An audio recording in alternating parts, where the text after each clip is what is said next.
Welcome back to Celebrial, where we pull back the curtain on the stories Hollywood hopes you never hear. Diddy's children are trying to escape, and this time, it looks like they're gone for good. Diddy Combs was transferred to the federal prison at Fort Dix, New Jersey yesterday, where he will start to serve the rest of his 50-month sentence. Combs had been held at a detention center in Brooklyn. He was convicted in July on 2 counts of interstate prostitution. Combs is slated to be released in May of 2028, but could be released earlier for good behavior. After years of control, manipulation, and silence, they finally reached their breaking point. Jaguar Wright warned everyone years ago that this moment was coming. They're not fighting for their father, they're fighting for their survival. And she says Diddy brought it on himself. For years, Diddy controlled every part of his kids' lives. His sons weren't just in the house, they were implicated in the horrifying lawsuits against him. They knew what was happening. During the raid on Diddy's mansion, investigators found drugs, guns, baby oil, and his kids lived right there in the middle of it. All 6 of Diddy's adult children went to the podium and addressed the court. First Quincy, then Justin, then Christian, saying their dad is their superhero. And although he has made mistakes, the man that stands before us today is a changed man. They say he is more patient and remorseful. Christian getting choked up as he spoke. But then his 18-year-old daughter Jessie went to the mic. As she sobbed, she begged the judge to give her dad a second chance, saying she lost her mom at a young age and already has experienced so many milestones without her dad. Her sisters, Delilah and Chance, echoing the same sentiment. All of them heavily sobbing into the mic, just saying, please give my dad a second chance. They too reiterating that he is a changed man and that his demeanor is much different. Diddy is only a few feet away from them. He moved his chair so that he could face the podium. He's not crying, but his head is heavy and his hands are in his lap. Delilah telling the judge that she knows what it's like to grow up without a parent and she doesn't want this to happen to her 2-year-old sister, Love. She says every night the toddler asks where her dad is. She then asked the judge to give her dad a second chance, not as a headline, but as a human being. At this point, several of Diddy's attorneys are also wiping away tears. The judge empathetically said, I know this was difficult for you guys, but I thank you. I needed to hear this. The defense then played a 10-minute video highlighting Diddy as a father, a businessman, a philanthropist. Now, another thing I want to know is right before his family spoke, it was his attorney, Nicole Westmoreland, who was on the podium, talking about all his accomplishments, how throughout the years, Diddy has gone out of his way to help people, and how that's his purpose and calling. And then Nicole Westmoreland broke down. Through tears, she talked about his ascent through the business world, how he started the Sean John clothing company, and how he's an inspiration to his community. And then through sobs, she said, he inspired me, and talked about an experience and a speech that touched her that he gave a few years ago at an event. They saw how Diddy treated women. They saw the minors he allegedly brought in. So why didn't they stop him? According to Jaguar Wright, the answer is simple. They were trapped. And don't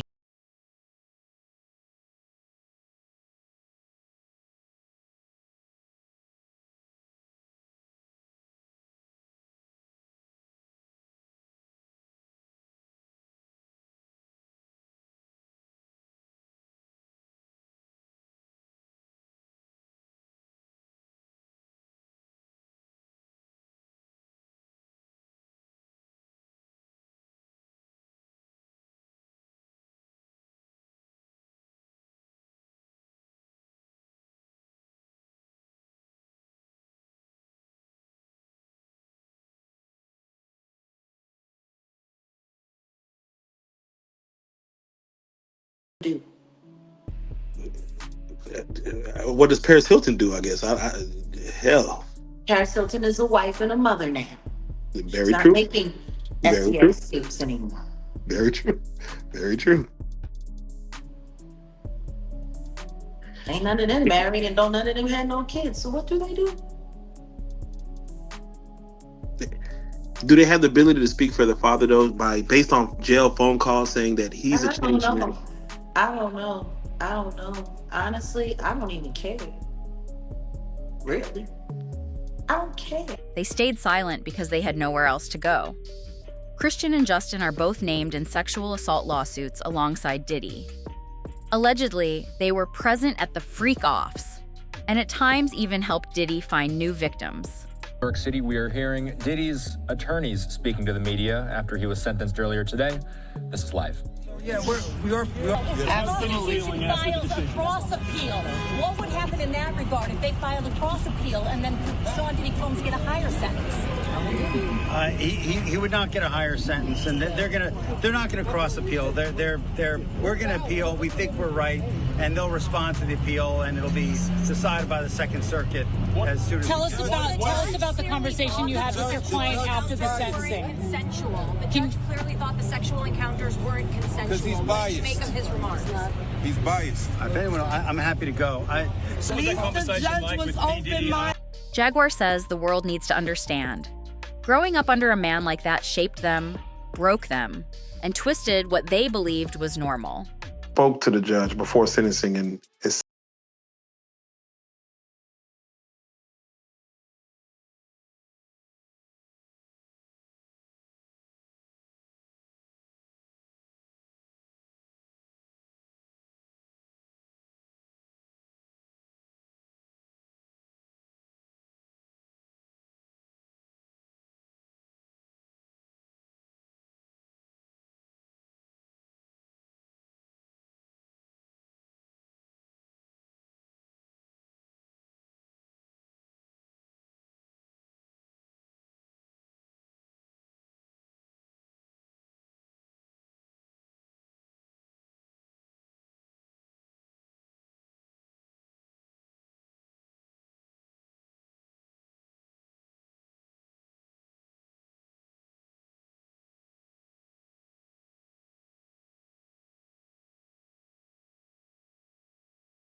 See, you sat there and you let your legal team rip those people to shreds while they were barely being protected by the feds. And now the truth is catching up. Because if Diddy falls, his kids fall with him. No major brand, studio, or company is going to touch them after this. And it was Diddy's money they were living on. None of Diddy's kids have real careers, real success, or real independence. And they know it. And she was 25 years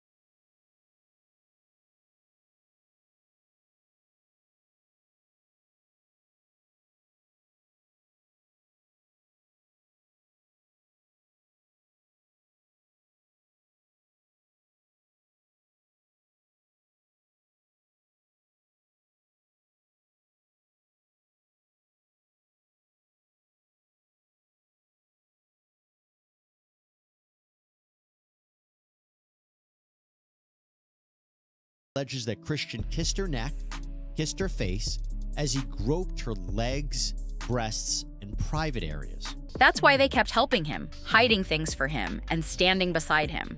They're outcasts in the industry now, and deep down, they've always known that without Diddy, they have nothing. Everyone knew Diddy wasn't working alone, but finding out that the person helping him was his own son, that was the part that made people sick. look at it like this hasn't affected his pockets technically as far as just on the status level. It's affected his pockets. It's just left him. He's still got enough to.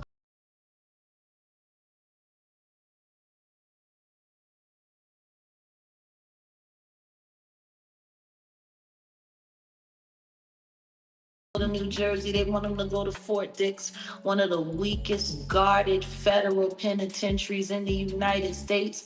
I know Fort Dix. It's a real nice place to take somebody, so when they finally get to go outside out in the yard, they can just get somebody to come and extract them right up out of there. You can leave and you don't have to worry about ever being held accountable. See, I'm not dumb.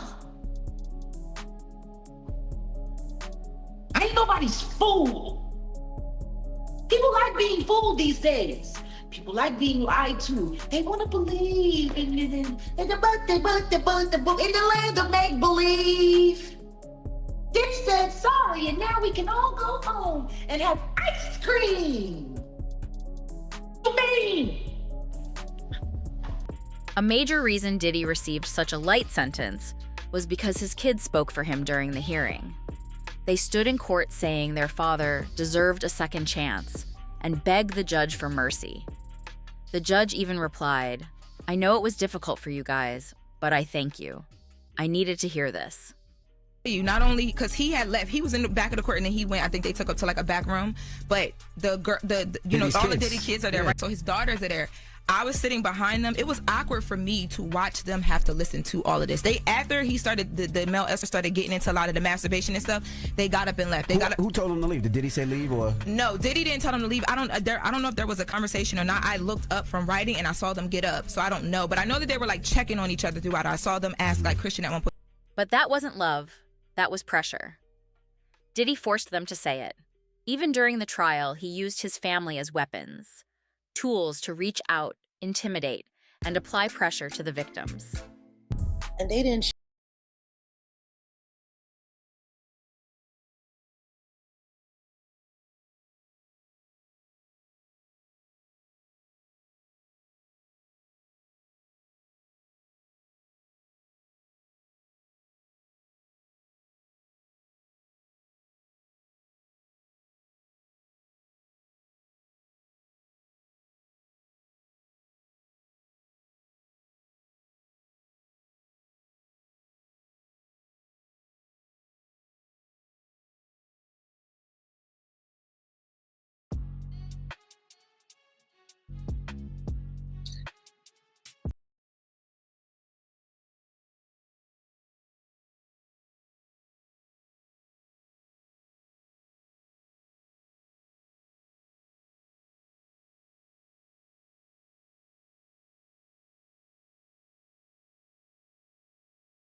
Like OJ's kids went through hell, and there was reasonable doubt.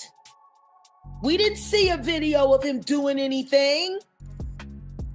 We didn't see him running around in a towel with a knife, you know. We seen that with the Dibba. Prosecutors told the court that Diddy had been in direct contact with victims and that his family members were also contacting them on his behalf. Because of that pressure, several victims refused to testify. One even sent a letter to the judge insisting Diddy was innocent. And Jaguar Wright? She says she saw this entire playbook coming years ago. These are children who not only are attached to all of this wealth and privilege, but now they're the children of the devil.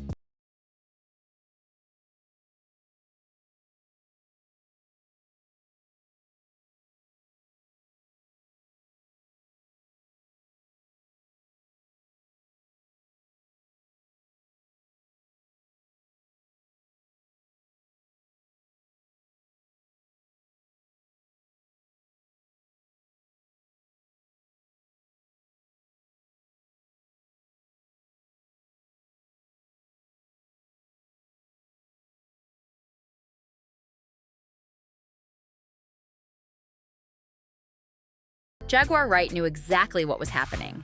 She warned everyone that Diddy would use his kids and that he would keep calling the victims until they broke. And she was right. Diddy was making over 200 calls a day from behind bars.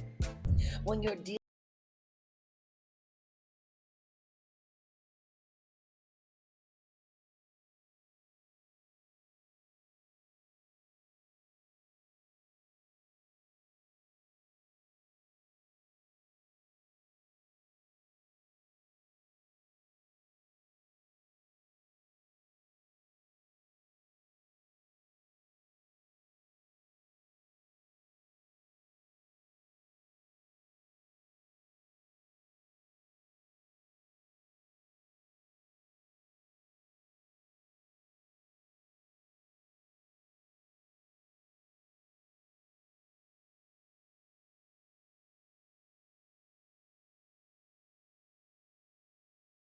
family 200 times.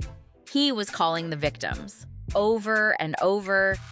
The victims even reported him to the police, but Diddy didn't stop. He kept pushing, threatening, manipulating, using every connection he had left. And his kids? They're trapped in a system built by Diddy. Had something very scary happen to him. One of his close friends is speaking out and saying that while he was sleeping at the MDC Brooklyn jail, somebody came and put a knife, pressed it to his throat. Now, as I keep digging into the story, they're saying, yes, a correctional officer or a police officer was the one who came and basically helped him out and, quote unquote, saved him. Yes. And so, obviously Diddy's lawyers are trying to use this as a way to just get him even moved to a different location. But right now, everything is kind of staying as is. Yeah, his safety being an issue when he's supposed to be, I think in some sort of protected environment. Remember MDC? Isn't that where the Epstein situation happened? No, I thought Diddy's in Brooklyn and Epstein was across the street from Hot 97, the old building. They have no careers, no independent income, and no real stability without him. That's why he uses them as pawns. And that's why they keep saying yes. Because without Diddy, their world collapses. Lawyers, when they were speaking on Diddy being in prison and the circumstances of him being in prison, I didn't never hear about this. And nobody ever said anything about this. And I want to know if it's in the prison records. They said one of the guards stopped a dude from shanking Diddy. Now, I'm like, if he was doing all this positive shit in jail, and they was talking about he was, all the inmates loved him, and they was employing him and doing standing ovation. I wonder what inmate was trying to shank him. Was that one of the Tupac? Was that one of the Tupac fans, or that was one of Biggie fans? Because they said that the guard. They said that in court. One of the lawyers, one of the guards, stopped one of the individuals that was trying to shank him, bro. And that was crazy. Nobody. I never. That didn't leak. Everything leaks from prison, but that didn't leak. Nobody wrote home and said, yo, dudes is in here trying to stab Diddy up. But the lawyers mentioned that today. I want to see if they're going to investigate that right there. You know what I'm saying? And base that, or he probably used that, base that on trying to help Diddy getting into one of those camps or one of those programs that, he ain't got to worry about nothing. This is the same family that had to walk out of the courtroom after hearing the details of what Diddy did to Cassie and Kim Porter. The moment the prosecutors started listing the abuse, the daughters stood up and left, unable to sit through it.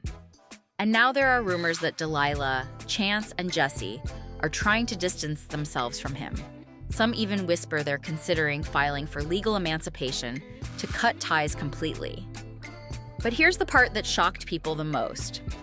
After Diddy was sentenced, his family walked out smiling, while he sat there crying and begging for mercy. That happened in the R. Kelly case.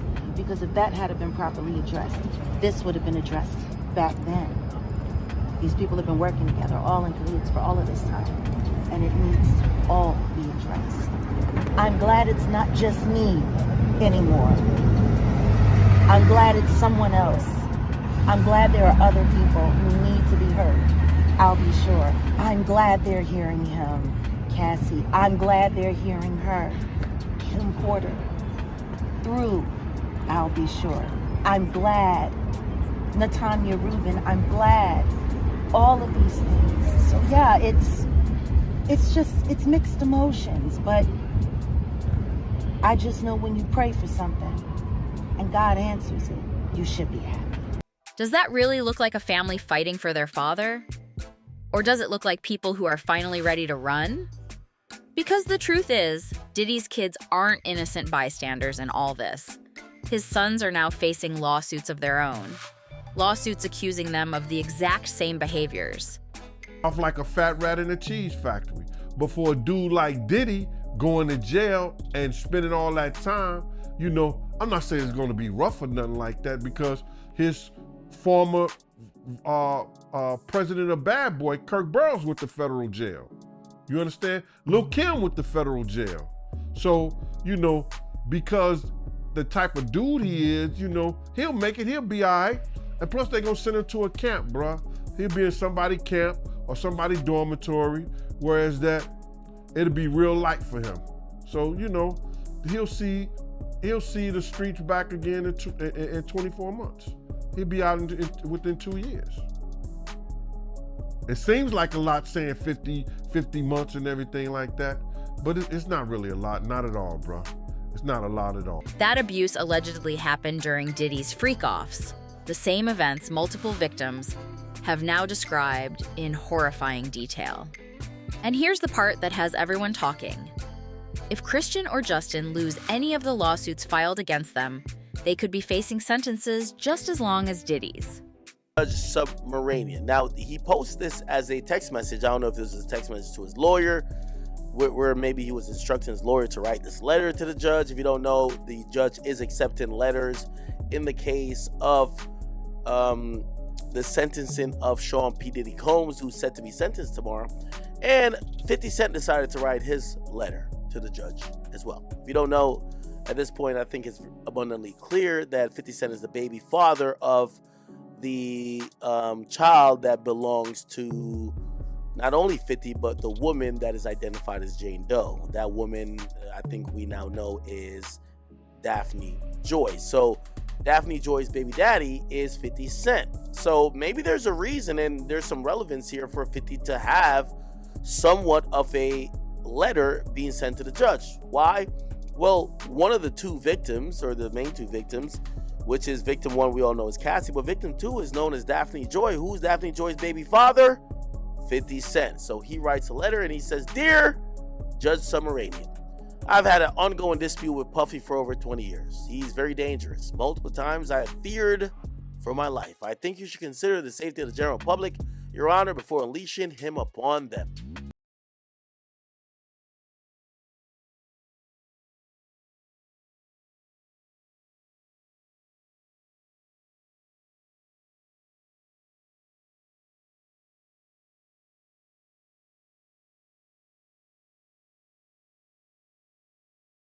Federal agencies, which appeared to be an army, in two locations simultaneously.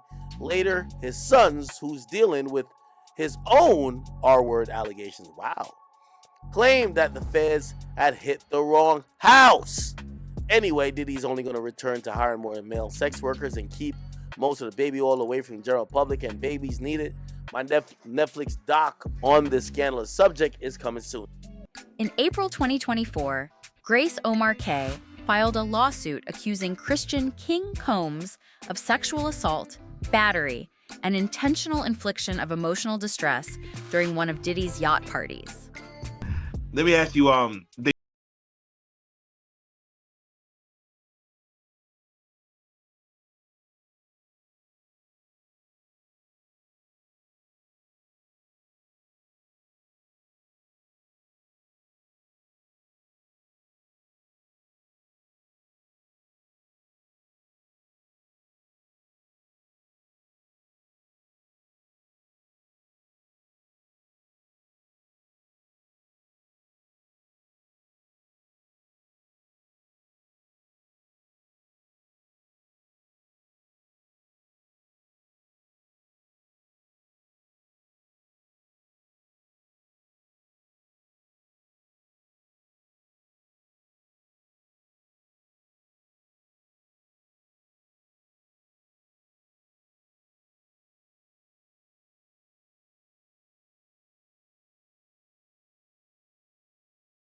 Was hired as a stewardess, but the night turned into something else entirely.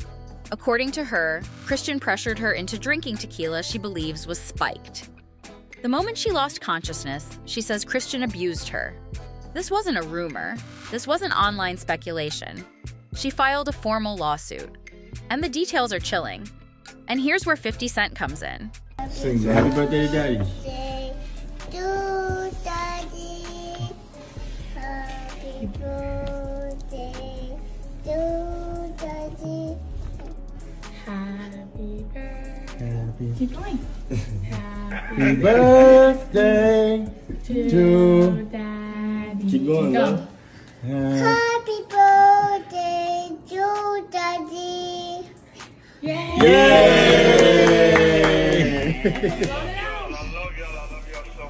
We love you too. Love you, Pastor. I can't wait to see y'all. Yeah. Can't wait to see y'all. Yes, And I just want to say I'm sir. proud of y'all. I'm proud of y'all, especially the girls. I mean, all of y'all. But just for being strong. Thank y'all for being strong, and thank y'all for being by my side and supporting me. I love y'all. I got the best family in the world. My birthday, I'm happy. Thanks to y'all giving me this call. Thank you very much. I love y'all. Months before the sentencing, 50 wrote a letter to the judge, warning everyone exactly what was about to happen. He described Diddy as very dangerous, saying he genuinely feared what Diddy might do to him if he ever got out. But the part that shook the internet was when 50 openly claimed that Diddy's sons were involved in the same crimes, and that if Diddy walked free, they'd all go right back to the same behavior. 50 wasn't just talking out of anger. He was warning the court. He was warning the public. And I'll say it again, especially with what is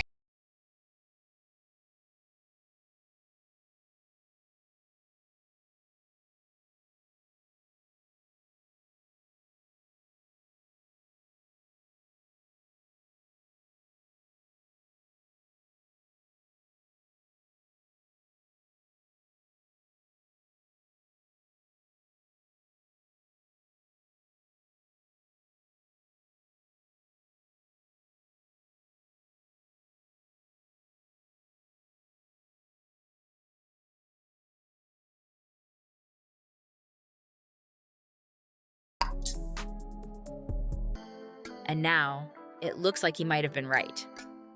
Today, Diddy is officially on his way to Fort Dix, a low-security federal prison in New Jersey. The very first day he arrived, a photo leaked, the first real image of him since the trial began. No glamour, no filters, no entourage, just Diddy, walking across the prison yard with a white beard and a completely defeated look. A fallen mogul, a dismantled empire, and kids who might be next. Jaguar Wright and Gene Deal have now revealed the real reason Diddy was desperate to get into Fort Dix. And it has nothing to do with being closer to New York or wanting family visits. His lawyers said that was the reason. But insiders say that was just the cover story. The truth? Fort Dix is low security, and more importantly, it offers access to the RDAP program, a 9-month, 500-hour substance abuse treatment course that can cut up to a full year off an inmate's sentence. A full year gone, just for completing the program. That's why Diddy fought so hard for Fort Dix. It wasn't about family. It wasn't about comfort. It was about getting out as fast as possible. And Jaguar Wright has been warning everyone from the beginning, this is not the end. Since the day Diddy was sentenced, she's stood outside courthouses, on live streams, and in interviews, repeating the same message. There are more victims, more stories, more crimes. And Diddy is not the only monster in this industry. She says countless survivors still haven't spoken, some out of fear, some because they're still being pressured, and some because Diddy isn't the only powerful figure who would be exposed if they came forward. And Gene Deal agrees. He's been saying for years that locking up Diddy is just the beginning.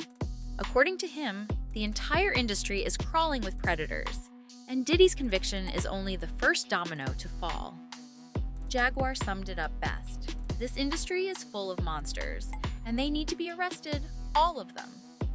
Despite the fact that Diddy was practically handed a soft sentence, his lawyers have already announced they're appealing the decision.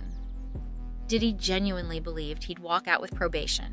No prison time, no real consequences. So to him, even 4 years feels like a lifetime. It doesn't matter that he spent over 2 decades committing crimes. He doesn't want to spend 1 second behind bars. But prison has its own version of justice, and Diddy is learning that the hard way. He's already been attacked twice. 2 different inmates, 2 different incidents.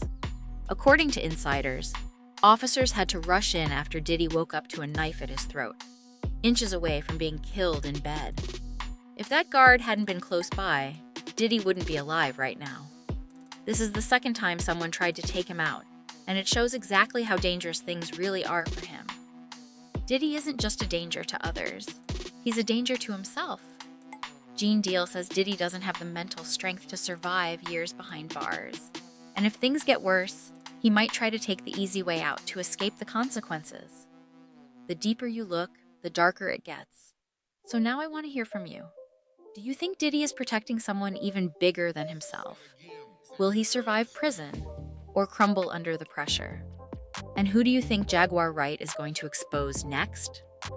Drop your thoughts in the comments, hit that like button if you're following this story, and don't forget to subscribe, because the next revelation is guaranteed to be even wilder. See you in the next one.